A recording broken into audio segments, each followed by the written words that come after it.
جیسا کہ میں نے عرض کیا صحابہ گھبرا گئے، حضور اللہ کے تقوی کا حق کون ادا کر سکتا؟ پھر جب سورہ تغابن کی آیت نازل ہوئی تو ان کی جان میں جان آئی. وہاں فرمایا گیا فاتقوا اللہ ما استطعتم،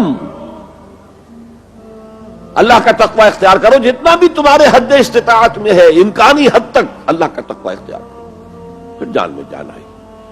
آدمی اپنے مقدور بھر اپنی ہمت کے مطابق تو کام کر سکتا ہے، لیکن اللہ کا حق ادا کرنا یہ کیسے ممکن ہے؟ اچھا ابھی یہ آیت مکمل نہیں ہوئی، دوسرا حصہ اس سے بھی زیادہ تاکیدی ہے. وَلَا تَمُوتُنَّ إِلَّا وَأَنْتُمْ مُسْلِمُونَ، اور دیکھنا موت نہ آنے پائے مگر فرمانبرداری کی حالت میں. یہاں پر بھی عام طور پر ترجمہ کر دیتے مسلم ہونے کی حالت میں. مسلم تو ہم گناہ کر رہے ہیں تب بھی مسلم ہے، گناہ سے پہلے بھی مسلم ہے، گناہ کے بعد بھی مسلم ہے، یہ نہیں ہے مطلب. فرمانبرداری مسلم کے اصل معنی کیا ہے؟ موت نافرمانی کی حالت میں کہیں نہ آ جائے تمہیں، وہ کوئی ضمانت تمہارے پاس نہیں ہے کہ تم کسی گناہ کا ارتکاب کر بھی چکو گے پھر تمہیں توبہ کا وقت بھی مل جائے گا پھر موت آئے گی، اس سے پہلے موت نہیں آ سکتی. کیا معلوم عین اس گناہ کے ارتکاب کے دوران موت آ جائے. وہ موت کیسی ہوگی؟ شاید آپ کے علم میں ہو، لکھنؤ کے ایک بہت بڑے شاعر تھے اور ان کی موت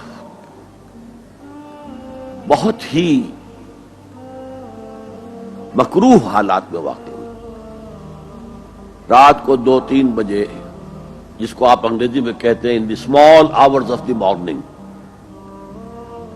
شراب خانے سے نکلے نشے میں دھت، چکر آیا، گرے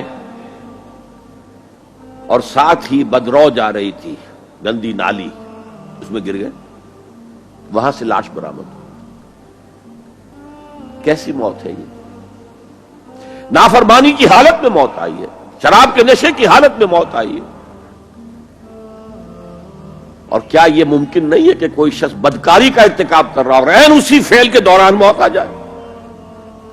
اچھا اب اگر آپ نے طے کر لیا نہیں مروں گا مگر حالت فرمانبرداری میں، تو اس کی ایک ہی شکل ہے، کوئی لمحہ بھی نافرمانی میں بسر نہ ہو، مبادا اسی لمحے موت آ جائے.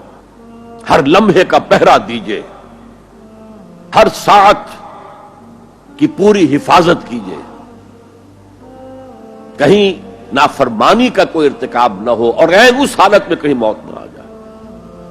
میں وہ حدیث آپ کو سنا چکا ہوں، لا یزنی الزانی حین یزنی وہو مومن، کوئی زانی حالت ایمان میں زنا نہیں کرتا، جب وہ زنا کر رہا ہوتا ایمان اس کے دل سے نکل کر اوپر سر پر منڈلاتا رہتا. کوئی چور حالت ایمان میں چوری نہیں کرتا، ولا یسرق السارق حین یسرق وہو مومن، کوئی شرابی حالت ایمان میں شراب نہیں پی سکتا، ولا یشرب الخمر حین یشرب وہو مومن. اگر ایمان بھی ہو دل میں اور یہ حرکات بھی ہو رہی ہو تو وہ ایمان 2 پیسے کا نہیں، 2 ٹکے کا نہیں. کیا اس ایمان کی قیمت ہے؟ کیا قدر و قیمت ہے اس کی؟ اب اگر عین اسی حالت کے اندر موت آ گئی تو یہ تو خلوع ایمان ہے، ایمان کا خالی ہو جانا ہے. یہ ہے وہ بات جو کہی گئی. اب یہ اسلام اور تقوی، ان دونوں کو یہاں نوٹ کر لیجئے. یا ایھا الذین آمنوا اتقوا اللہ حق تقاتہ ولا تموتن الا وانتم مسلمون. اے ایمان کے دعوے دارو، اللہ کا تقوی اختیار کرو جتنا کہ اس کے تقوی کا حق ہے، اور دیکھنا موت نہ آنے پائے مگر فرما برداری کی حالت. اب یہ اینٹیں اگر پختہ ہو گئی ہیں، ہم نے جہاد کے مختلف مراحل ان پر غور کیا تھا. پہلا مرحلہ کیا تھا؟ نفس امارہ کے خلاف جہاد، شیطان اور اس کی ذریت صلبی و مانوی کے خلاف جہاد، بگڑے ہوئے معاشرے کے جو پریشرز ہیں ان کے خلاف جہاد. یہ 3 جہاد کر کے کما حقہ فرض کیجئے کہ اب آپ تقوی اور فرما برداری کی روش پر راسخ ہو گئے، قائم ہو گئے.